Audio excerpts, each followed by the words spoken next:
All right, let's get right into it. We're all living in a world that is just constantly pushing us, pulling us, trying to get us to compromise, to bend, to become something we're not. So today, we're going to explore this really powerful idea. What does it actually take to stand your ground? To hold on to your integrity when it feels like everything and everyone is trying to wear it down.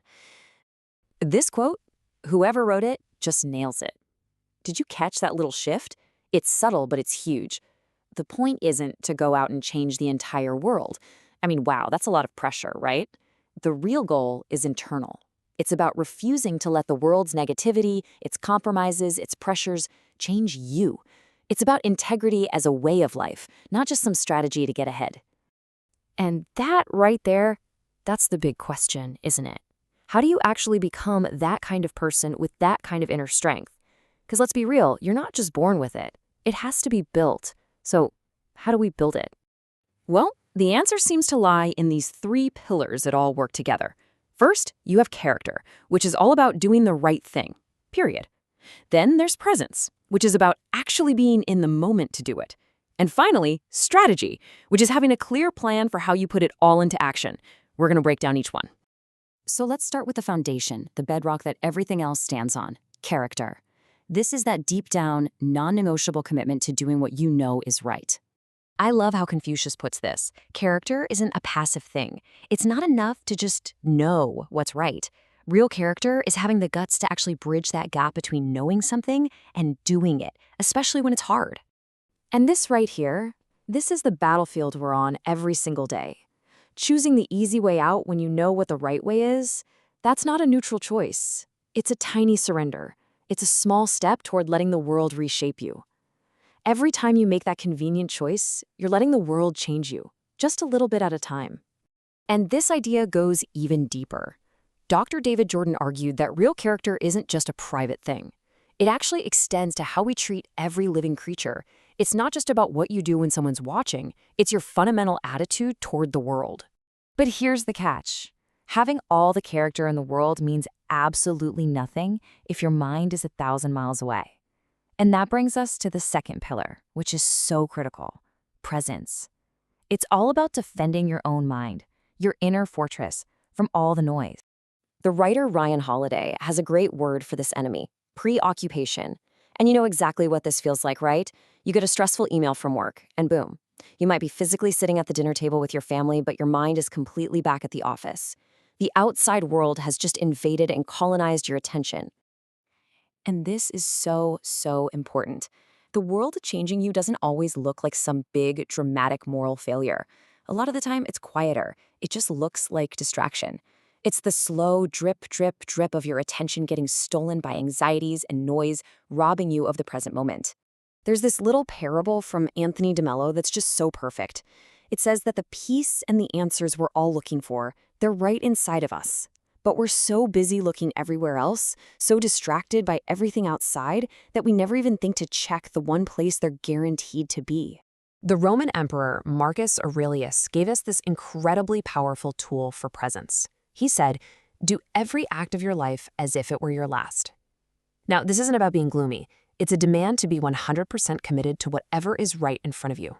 This is where character and presence just fuse together. Do the right thing, right here, with all of your focus.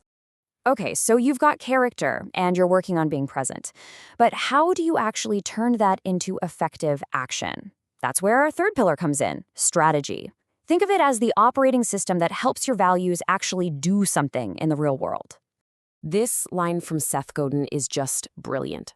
A gut feeling, a hunch, that's a powerful start. But by itself, it's not enough. To make it a real strategy, you have to be able to explain it, to put it into words, to turn that vague feeling into a clear story you can actually test and act on. So what does that look like? Here's a perfect example. The management guru Peter Drucker analyzed how General George Marshall made huge decisions about who to put in charge. It wasn't just a hunch. It was this rigorous 5-step process. He thought through the job, he looked at multiple candidates, he studied their actual performance, he turned his intuition into a repeatable system that got results. And the key takeaway here, whether you're making a massive decision like Marshall or just trying to plan your week, is the simple act of writing it down. It forces you to be clear. It makes you face whether your plan actually holds water. Yeah, it's work, but that is where the real progress is made. So you've got character, presence, and strategy. What holds them all together?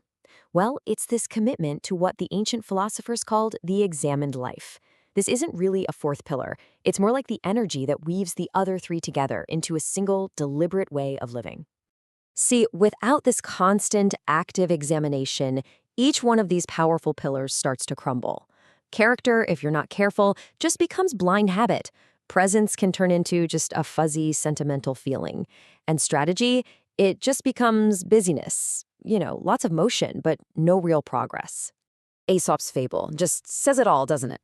The examined life is the practice of making sure your passions and your gut feelings are working for you, not running the show.